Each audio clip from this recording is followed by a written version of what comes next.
पहला ब्रांड पवन सिंह ही है। मेरे भाई ये सब नाम दिए हैं पावर स्टार। भोजपुरी में पहली बार पवन सिंह ने हिंदी लाया। लेवल क्या होता है ये पवन सिंह ने दिखाया। ये पहली बार वो पहली बार। हम लाइव आके नहीं बोलते हैं कि मैंने ये किया मैंने वो किया। क्या कर बस जो पवन सिंह ने कर दिया है ना उसी पे रेंगे हो। पवन सिंह ने किया उसी पे रेंग रहे हो।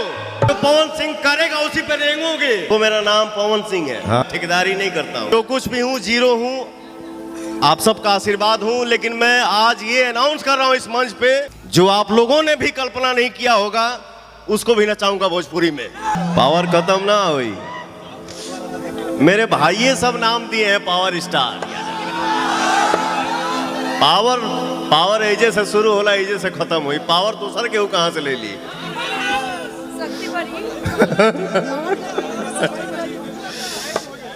आज आप लोगों के बीच में सुपरस्टार नायिका डिंपल सिंह जी और जिया खान जी यहाँ पे मौजूद हैं। एगो ताली बजा दजा खाली मोबाइल पर रिकॉर्डिंग कर सका रे वाह। हमरा गीत के रवानी हऊ हमरा गीत के रवानी हऊ एह किताब के कहानी हऊ। हमरा गीत के रवानी हऊ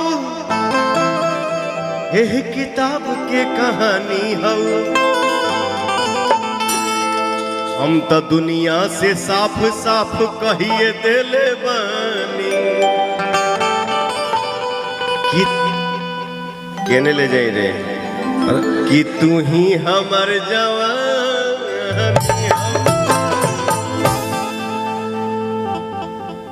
नया काम नया गाना। पंखा हिला वालों कम हो। ए तनी छोटे बाबा के देखे तो लोग जाता है ना पंखा ले कहीं खड़ा वालों। बेटा बाबू बैठो बैठ के हिलाओ। बेटा थोड़ा बाबूजी से अलग हो जाओ। बैठ बैठ बैठ बेटा थोड़ा बाबूजी से साइड हो जाओ। बैठो ना। मेरे देखो मेरा नाम पवन सिंह है। हाँ मैं काम करता हूँ एंजॉय करता हूँ ठेकेदारी नहीं करता हूँ। बैठ बैठ बैठ बैठ जाता हर मीटर डाउन बैठलो रहा तो कौन दिक्कत देखिए। अरे भोकल क्यों बिगाड़ रहे हैं महाराज इसको बनाइए कोरस। कभी किसी का सुनता हूँ ये हुआ वो हुआ ऐसे हुआ। पहली बार नहीं बोलता हूँ यार लेकिन कभी कभी बोलना मजबूरी हो जाता है। भोजपुरी में पहली बार पवन सिंह ने हिंदी लाया। भोजपुरी में पहली बार पवन सिंह ने पंजाबी लाया। भोजपुरी में पहली बार पवन सिंह ने अंग्रेजी लाया। भोजपुरी में लेवल क्या होता है ये पवन सिंह ने दिखाया। बाकी कोई बोलता है ये पहली बार वो पहली बार। अरे यार हम देखिला तो हमके हंसी छूटेला।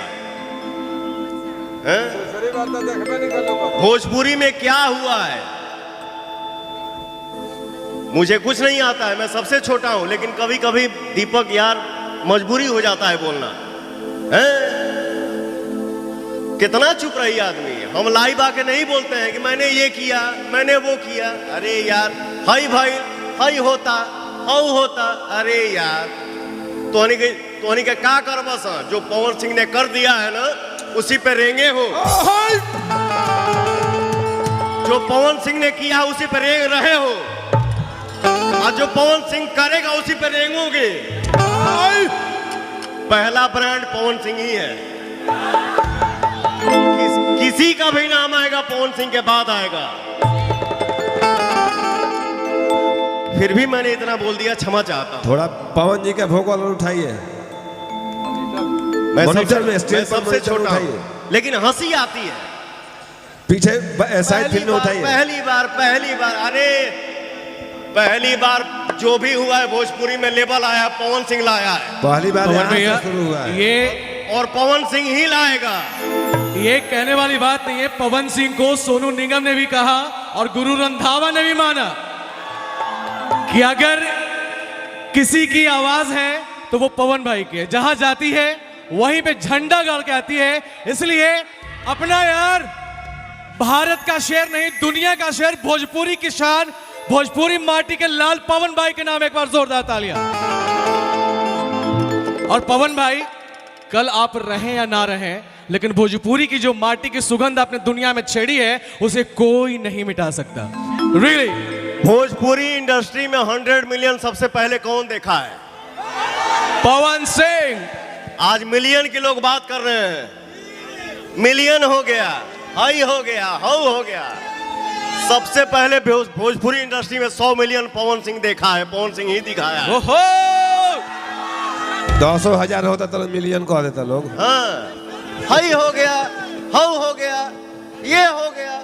अरे यार क्या हो गया? 15 घंटा में 250 कहता लोग 1 मिलियन। और वैसे पवन भैया, यह पब्लिक है, सब जानती है, नो डाउट। आज बोला हूं मैं थोड़ा बहुत, आप लोग मुझे क्षमा करिएगा। सही बोले हैं सर। सर एक लेकिन मैं रिक्वेस्ट चुप रहता हूं, मेरे भाई सब बोलते हैं, मेरे भाई ये नहीं बोलने देते हैं। ये मेरा सूर्या यहाँ पे बैठा हुआ है, अरे व्यास जी तो खड़ा है। शकुंतला जी के सुन रहा हूँ। Love you. ए व्यास जी तो शकुंतला जी कुछ कहो। शकुंतला जी बोली। शैली, एक बार थोड़ा सा छुट्टी काट दीजिए, थोड़ा सा। ओहो आप जाके यकीन हो रहा है, फाइनली सपना सच हो गया है मेरा इनसे मिलने का। अच्छा सोच के हमेशा बहुत बहुत बहुत ज्यादा बड़ी वाली फैन हूँ बाकी आपकी, बहुत ज्यादा बड़ी वाली फैन हूँ। और आज मैं इस मंच से ये भी बोल रहा हूं,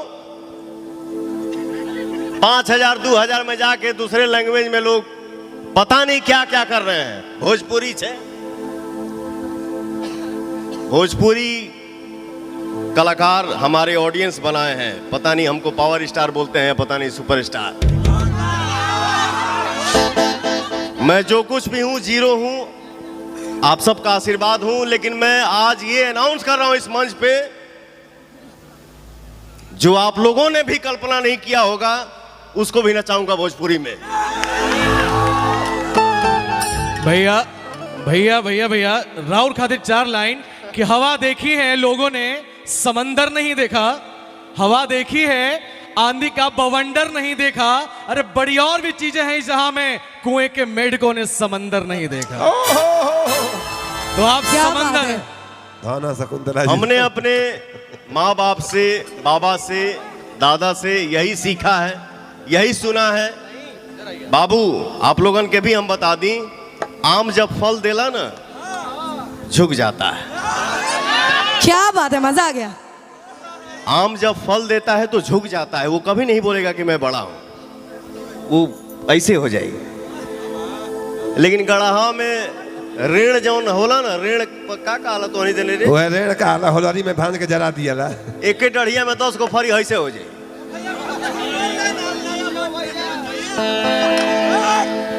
तो मैं आप सबका आम हूं, चुप रहता हूं, साइलेंट रहता हूं। लेकिन जिसको जो मजा चाहिए, पवन सिंह का नाम ले लो। पवन भैया से आगे, पवन भैया से आगे, पवन सिंह से आगे। पवन सिंह से आगे जाने में दूसरा जन्म लेना पड़ेगा बेटा।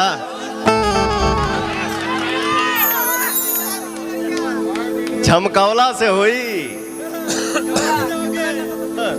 रहिए आज हमारे बीच हम सबकी फेवरेट वॉइस अमृता दीक्षित का स्वागत, अभिनंदन। आओ ट्रेंडिंग स्टार। ये गरीब ब्लैक एंड व्हाइट में होते। इसका जो भी गाना आता है वो गाना ट्रेंड करता है। गॉड ब्लेस यू, आप बहुत आगे बढ़िए, मस्त रहिए बेटा। 2 मिनट तनी एगो हमार भाई बोलना सा गाना गावे खातिर। हमरा गीत के रवानी हऊ, हम गाने में गावत नहीं, बोलब ना, बोलब तो ढेर, बोलब तो फालतू ढेर बोल दे। ठीक है ना? ऊंचा ऊंचा ऊंचा हौ खान, हौ खान, इनका जरे गाना होता। अरे तोहनी के आज करा तरह से हम कहिए कह चुकल बा। सही बात है। अभी कहाँ कहाँ करब तोहनी के तोहनी के कल्पना के नहीं जा सकत कि कहाँ कहाँ करिए पवन सिंह। उजा जाए में दूसरा जन्म लेना पड़ेगा। हट! हमरा गीत के रवानी हूँ, पवन सिंह नाम है। माता पिता गुरु भगवान ऑडियंस यही मेरा मालिक है। एकरा बाद हम केहू के है समझिला।